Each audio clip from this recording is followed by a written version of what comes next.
Welcome back to Touchdown Travel. On our way from Lisbon to Porto, we made a stop at the Shrine of Fatima.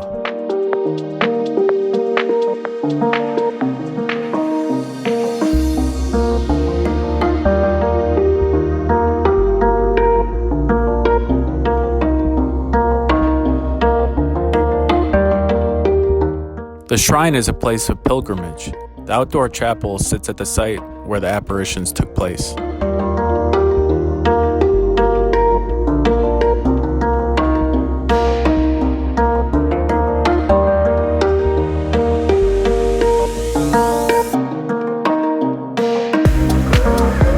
Two and a half hours later, we arrived in Porto.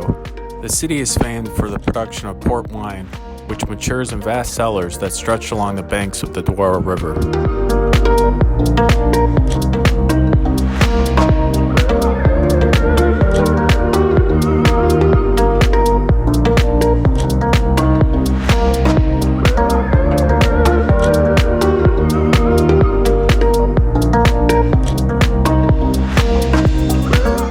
Set amidst the port winemakers is our hotel. The YEATMAN sits on a hill overlooking Porto and the Douro River. In this luxury wine hotel, you will find parking, indoor and outdoor pools, a gym, and a spa facility. Each room is themed and decorated by a Portuguese wine producer. Our room was the Terrace d'Alter, an executive room with private terrace.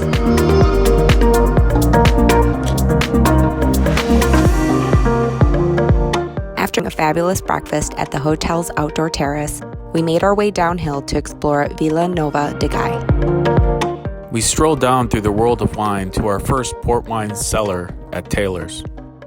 The visit is a self-guided tour, and you are provided with an audio headset that guides you through the cellars. Our ticket included a complimentary Taylor port wine tasting.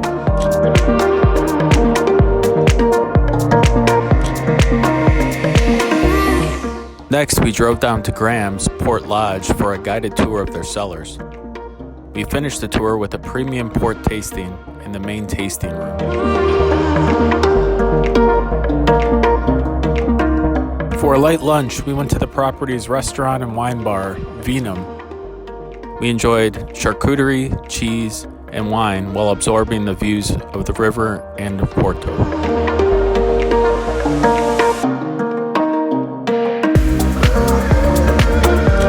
We finally made our way down to the waterfront and strolled along the walkway.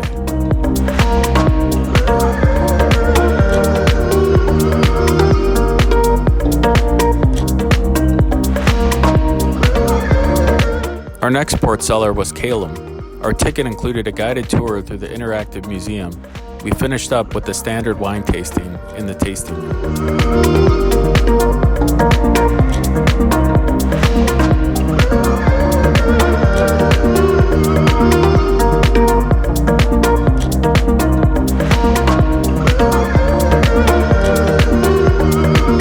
We had a nice rooftop experience at ESPACO Porto CRUZ.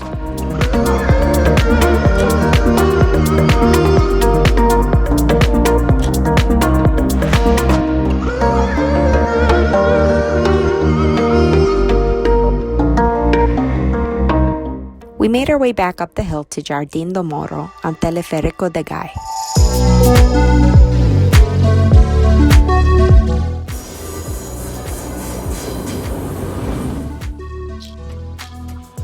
We made our way from the General Torres station over the Luís I bridge to São Bento station in Porto, most known for its ornate azulejos.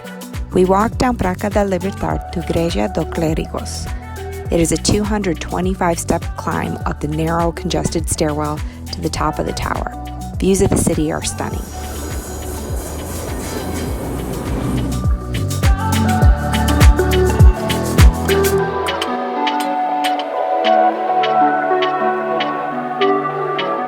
We then confronted the busy tourist site, Livraria Lello. The library is lined with handcrafted wooden panels, stained glass roof, and a dramatic stairwell. It was a source of inspiration for J.K. Rowling, the author of the Harry Potter series.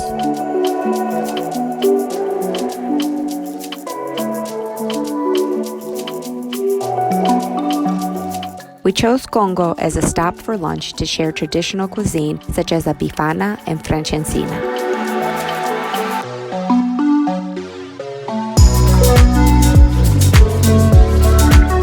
From the Capella das Almas, we walked down the festive shopping district of Rua de Santa Catarina.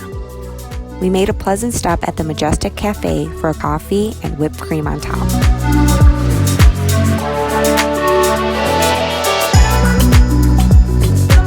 We made it back down to the Ribeira via narrow cobblestone streets, passing more iconic churches and cathedrals.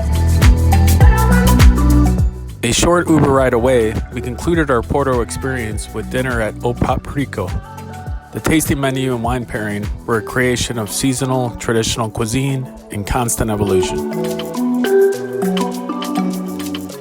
We hope you were able to get some inspiration from this guide. Please continue watching as we complete our journey in Portugal in the Douro Wine Valley.